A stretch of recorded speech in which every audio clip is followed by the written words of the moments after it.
Hi, here is Markku WIlenius, your traveling futurist. I like to talk this time about the cryptocurrency and FTX particularly because it's been a lot in the press lately. But again, I want to take it more into the futurist look to that, to see some of the implication that this type of the event may have on our economies. Starting off from some of the basic observations, what has happened there. It's quite incredible that this company has been running for some years now, receiving almost $2 billion investors' money, leave alone all the customers' money. And now, after the bankruptcy, it all has become very clear that there is hardly any of these usual corporate practices in place. Not much documentation what has happened, if there has been a transfers of money from one company into another. In this creation of Sam Bankman-Fried and his colleague, they have created some incredible amount of the companies, like 140 companies. And there has been kind of a lot of trade between the different entities. What is most interesting, the founder had a huge ownership in most of these companies, up to 90%. Even with all this money invested in, there is still basically one guy that has determined and being able to do as he likes inside the company. And mind you, there are some serious investors like SoftBank, for instance. You could think that they would usually do their due diligence, which means that they investigate the company that they're gonna invest on before they put the actual money in. But in this case, that has not happened.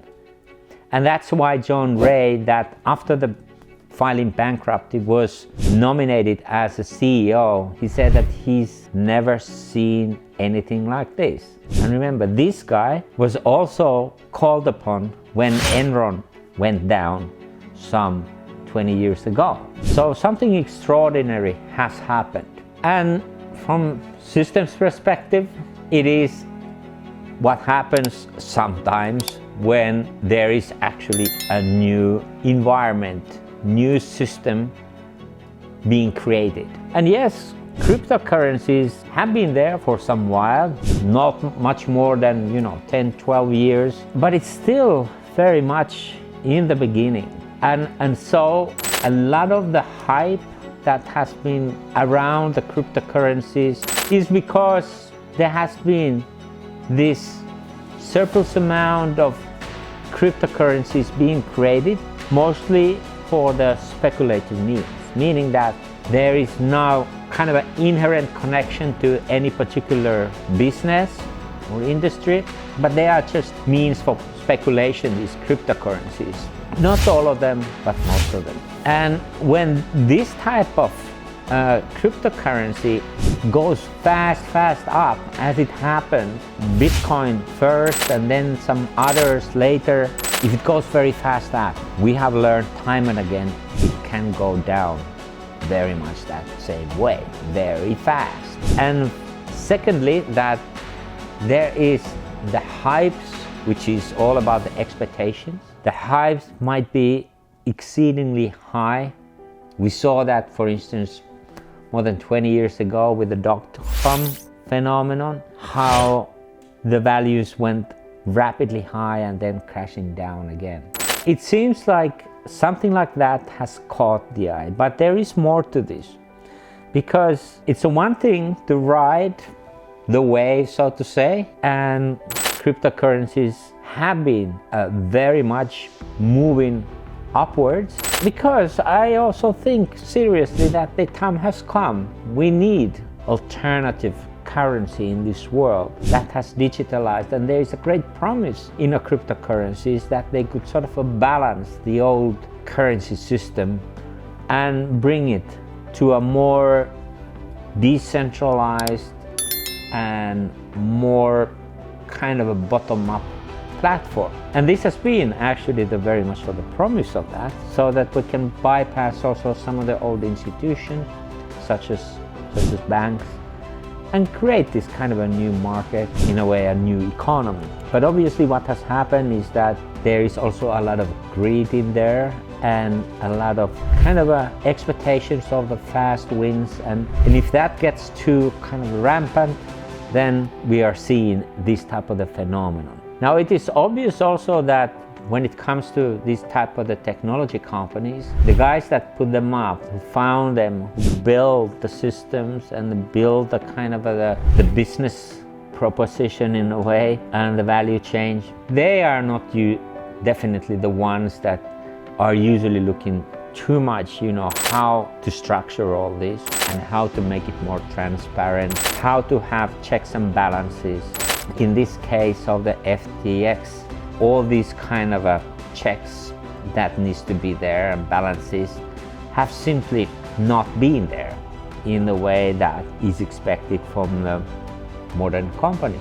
So now, after the facts, after all that has happened, there is a serious question of how much there have been people that have been consciously kind of put into a strait, that they have given promises that do not actually anyhow relate to the reality, and how much there has been a kind of other motivations behind the founders in the way that they have built their business. A lot of this is still unknown, but the whole demise of the FTX is simply a reminder that when something goes into the hype, we should always be very wary about it, because it's the change in the system, it's a new intervention. And while we fancy those new things, at the same time,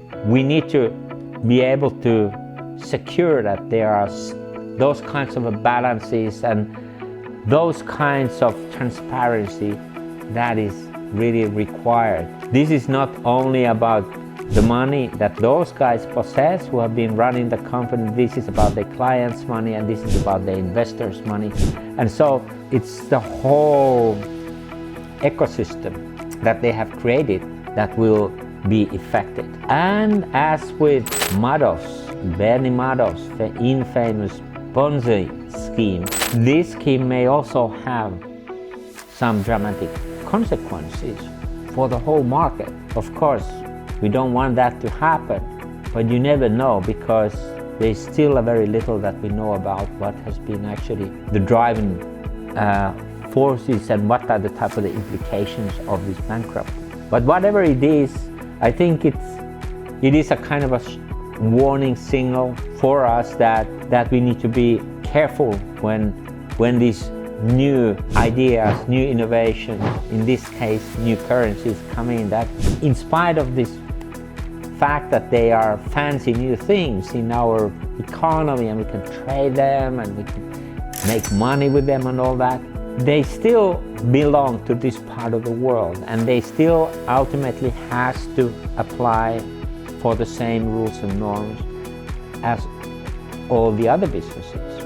And that is why we have to think that if there is excesses like this seems to be in all cases, there needs to be a key learning that comes from this, because we should not actually be now in the state, after all the crises that we had before, financial crisis and many other crises, that we time and again find ourselves in the situation where this type of snowball effect is happening that may have a much larger effect to the whole of the economy. Remember from the recent past, when there was this Tetanos case, which is still in the court very much, which by Elizabeth Holmes, that also was the case where a lot of promises were made to the clients without actually any chance to fulfill them. That is for us to contemplate, that even this kind of a disruptive times we are living, we still need some common sense there. Subscribe to my channel and learn some more interesting stuff about the